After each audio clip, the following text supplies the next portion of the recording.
If you love what you're doing, love making noises, you love recording sound, you love mangling stuff, you love computers, stage one is complete. Collaborate with people, have something to show for yourself, and then hit it hard. Be brave.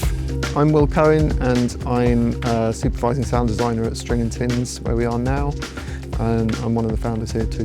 String & Tins started off as a creative outfit doing sound design and music composition for our clients, and it's kind of progressed to being a team of creators with a facility, So yeah, we have quite a flexible space here. There are 5 mix rooms, 2 of which are Dolby Atmos enabled, and 3 stereo rooms. We can tackle a broad range of things, from basic voice recording to ADR and loop group, and mixing from stereo up to Atmos. We pre-mix for theatrical work in this room and often take it off-site to go to a bigger stage if needed. Oh boy. I first got into sound post-production by mistake, actually. I had come out the back of a kind of music tech course and was looking for a job in a music studio. I just applied for every single studio I could find in London and got an interview at a post-production facility. And I turned up in my suit, and they were like, oh, we do documentaries, and I didn't go through film school or anything like that. I didn't really realise people were adding footstep sounds onto people walking around. It just didn't really cross my mind. But there was a guy there called Richard Lambert who was head of audio. He was a really inspirational guy. He actually left M2 Television shortly after I arrived. Part set up a long form arm at what is now Jungle Studios. And I, shortly after him moved over with him. Yeah, that was the proper beginning of my sound career there, really. String & Tins has been a relatively organic process from bare bones up to, with the projects we're doing at the moment, we're currently at about 30 people with freelancers. Me, Mike and Sam started up String & Tins in 2013. Before that, I was freelance for 5 years and working all over the place, in my loft, dry hiring suites, doing all my own invoices, my website, other than the actual audio work that I care about. And it got to the point where I was busy enough to team up with a couple of other guys. And so, yeah, we were chatting in the pub pretty much, and we're like, we could do this differently. Or at least we thought we could. As is often the way with businesses starting up. We were in a short-term let with just a load of kit. We had one sofa. Every time a client came in, they'd be coming up the stairs. We'd been moving the sofa from one room to the other. It went from that to finding half of this space, and we've sort of gradually, incrementally expanded bit by bit, and then added a room or two, or kind of changed our resources depending on what we think we need.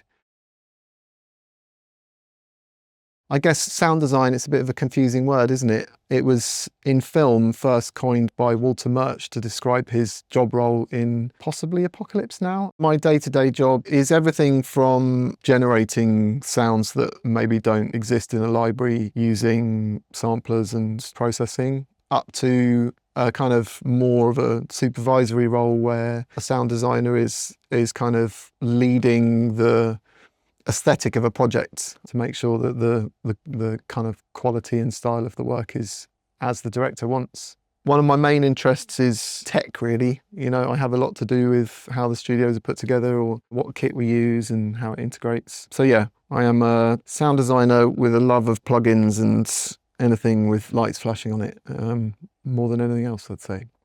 Projects I'm particularly proud of. Like historically, I've done some quite fun car adverts. A long time ago, it was one of String & Tins' early projects. I worked on something called Audi Birth, where a car gives birth to another car, and it's all like very Chris Cunningham stroke Alien vibes in terms of the CGI.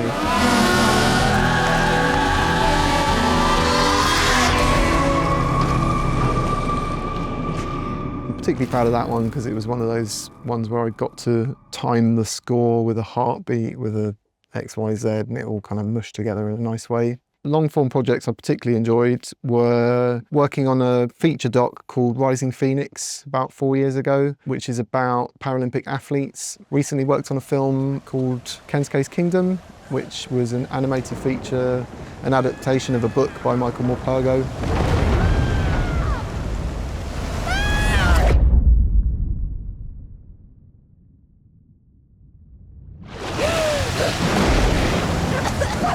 and I was a sound designer and mixer on that, so that was a really good challenge to mix in the film. There's very little dialogue, so it leaned a lot on world building from the sound effects editors and myself. I've just finished a nice documentary for Adidas about an awesome Paralympic rower becoming marathon wheelchair racer called Lauren Rolls. One thing in particular that we've been working on for about a year now, is the full cast edition of Harry Potter for Audible. They're kind of remaking the Harry Potter books 1 to 7 with a full cast and full up-to-date immersive sound design, and it's all in Atmos. Working in a kind of spherical domain is great.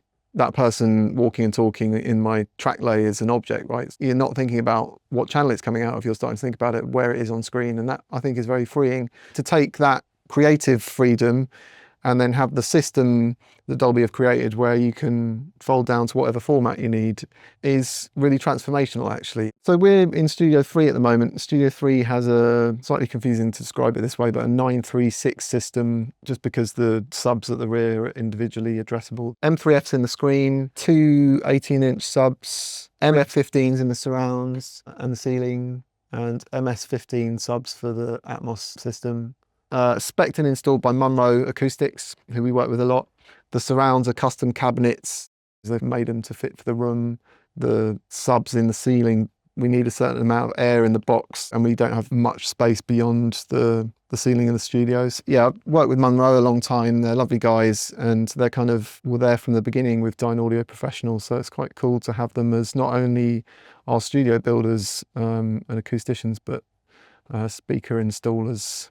This room's probably my favourite to mix in here because we've got the 18-inch subs, and I think if you're going to take it to a stage or something, the low end starts to be where the tricky bit to judge is, and so yeah, this room's pretty good for that. Studio 5 is a 714 room. It's got 15-inch subs, and I do kind of notice the difference.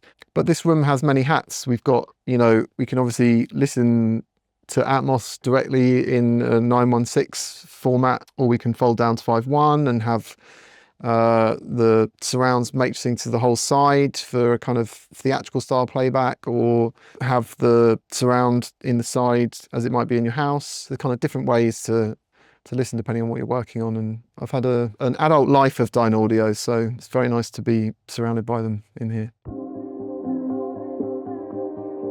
First got a job as a runner, like early 2000s. I moved in with my mate Tom, and he was at Kingston Uni studying music, and he started doing a lot of remixes and was doing quite well with his music. And he made a bit of money from remixing Jamiroquai, and the first thing he did was bought a pair of Dynaudio BM5As. And I'll be honest, it was like the most open listening experience I think I'd had to date. I ended up getting some BM6s personally. Then I bought some BM15 passives, and had a Hafler amp with them. They were great. To me, Dynaudios sound very easy on the ears, very natural. The top end feels nice. I'm just used to listening to them, and I think they're very unfatiguing, if that's a word. If you love what you're doing and you love making noises, you love recording sound, you love mangling stuff, you love computers, stage 1 is complete. Collaborate with people, have something to show for yourself. You know, it's scary not knowing people and not knowing where to go, but I think you've just got to be brave and put yourself out there and keep bothering people. But make sure you've got something to show for yourself when you do bother them, because it happens to me quite a lot. I'll meet up with someone and I'll be like, oh cool, well, you know, show me what you've got, like show me your SoundCloud. And they're like, oh no, I haven't quite, it's like, it's game over. So yeah, make sure you've got something to show for yourself, and then hit it hard, be brave.